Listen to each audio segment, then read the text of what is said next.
কত মানুষ সারা দেশে রাস্তায় শুয়ে থাকে জানো তো? আমি যখন যাই আসি দেখি আর ভাবি যে মানে এতগুলো বাড়ি রয়েছে, মেনটেন করতে আমরা হিমশিম খাচ্ছি, আর লোকের বাড়িই থাকে না। তুমি কল খুললেই জল পাচ্ছ, মাথার উপর ছাদ রয়েছে, এই সমস্ত কিছু আমাদের রয়েছে, তো আমরা সেই সব কিছুর জন্য গ্রেটফুল হব না? আমাদের ইন্টারনেট কানেকশান রয়েছে। অঙ্কিতা, তুমি ময়নাগুড়িতে থাকো না? হ্যাঁ।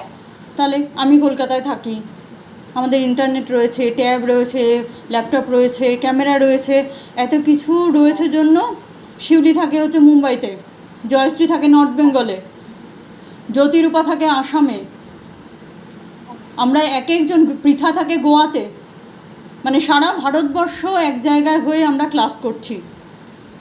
তাহলে আমাদের কতটা গ্রেটফুল হওয়া উচিত ভাবো। আমাদের কাছে কত কিছু রয়েছে, তাই না? এবং প্রত্যেক দিন নতুন নতুন কিছু আমরা নতুন নতুন কিছুর জন্য গ্রেটফুল হব এবং লিখব।